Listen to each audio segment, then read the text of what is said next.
So I'd like to introduce you to this wonderful book. It's called The SENSEational Alphabet. It's a multi-sensory experience for children exploring the alphabet. There are things for them to see, touch, smell, hear, and there's sign language and there's Braille. And there's also things to smell.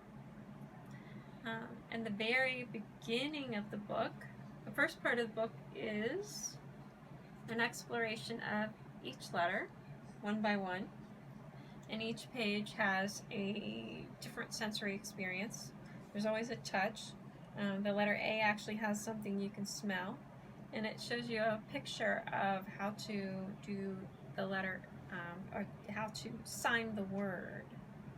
So it goes all the way through, and then at the very end of the book there is a chart of American Sign Language for the alphabet, so you can learn to sign each of the letters. And then on the back page there's a little protector to protect the Braille. There is Braille for the alphabet. So this is a good page to go to if you just want to sing like an alphabet song. Like you could sing, help guide your child's fingers along in a very light and smooth way from line to line, and sing the alphabet together, or whatever alphabet song you may want. And additionally, there are buttons on the side. There's Braille on the buttons, and when you touch each one, A, apple.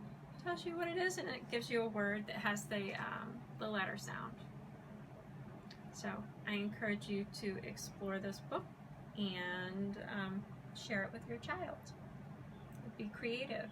When you have introduced the apple, for example, you actually the best practice is to give your child a real apple, if you have one in the house, and let them hold it and get to know the real object, and then they can start to understand what the book is about. And the same with the letter B is a ball.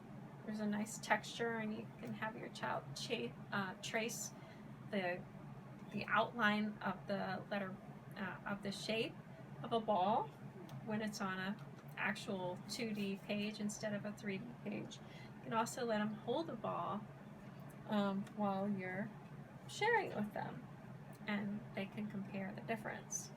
And then of course there's the Braille, the word ball, and there's the Braille for the word ball at the bottom of the page. You could have your child set the book in front of your child, have your child explore and see if they can find the Braille.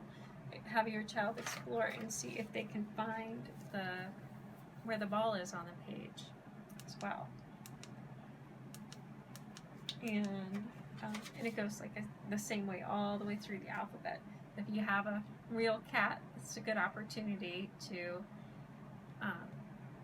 have the cat come over. There's a furry sound, a furry texture here they can explore, but also the sound of a cat, the sound the cat makes. You could let them hear some cat sounds on your computer, and the same with a dog, woof woof woof sound.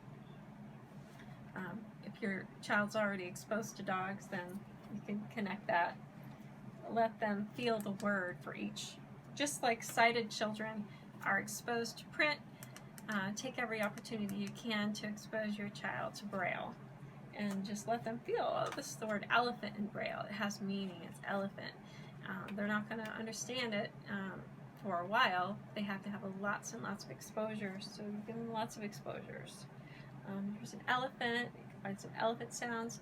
Feather, there's a texture for feather. You can trace the outside of the feather.